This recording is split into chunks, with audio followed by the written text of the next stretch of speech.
আমরা আগরতলা রেলের যে সুপারিনটেন্ডেন্ট আছেন, স্টেশন সুপারিনটেন্ডেন্ট, ওনার সঙ্গে ডেপুটেশনে মিলিত হচ্ছি ডিওএফআই ত্রিপুরা রাজ্য কমিটি।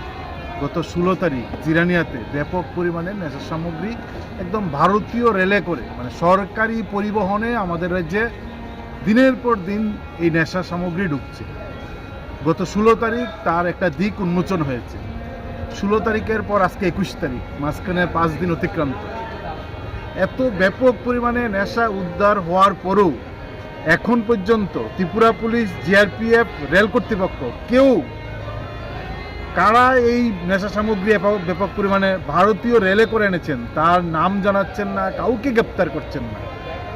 গোটা রাজ্যের মানুষ উদ্বিগ্ন যে নেশা যারা স্লোগান তুলছেন, নেশামুক্ত ত্রিপুরা, এই যারা এই স্লোগান দেন, এই কাণ্ডারীদের হাত ধরেই গোটা রাজ্যে নেশায় বেশি যাচ্ছে।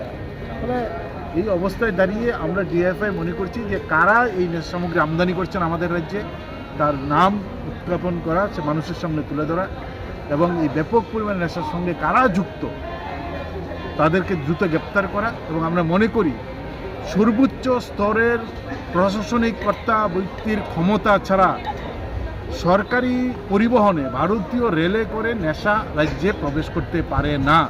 ফলে গোটা রাজ্যে আজকে আক্রান্ত, গোটা রাজ্য শেষ হয়ে যাচ্ছে নেশার দ্বারা। ফলে নেশার বিরুদ্ধে প্রতিদিন ডিএফআই লড়ছে। কিন্তু এখন যে ছবি দেখা যাচ্ছে যে আমাদের রাজ্যে শুধু করে গাড়ি করে নেশা সামগ্রী আসেন না, রেল করে নেশা সামগ্রী আনেন। ফলে এটা বড় উদ্বিগ্নের।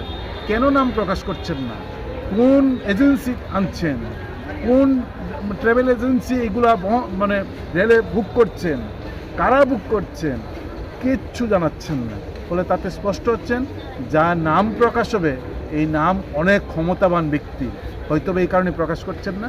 আমরা রাজ্যের মানুষের স্বার্থে, রাজ্যের স্বার্থে যে নেশার বিরুদ্ধে যে লড়াই করছি, এই লড়াইকে গতি আনার জন্য আমরা মনে করি আমাদের রাজ্যকে একটা ভালো জায়গায় নিয়ে যাওয়ার জন্য ভূমিকা গ্রহণ করতে হবে। রেলের পর আমরা রেল সুপারিনটেন্ডেন্টকে আমরা বলবো দ্রুত কারা আনছেন তাদের বিরুদ্ধে গ্রেপ্তার করা এবং কারা তাদের নাম মানুষের সামনে প্রকাশ করা। এই দাবি নিয়েই আমরা স্টেশন সুপারিনটেন্ডেন্টের সঙ্গে দেখা করতে এসেছি।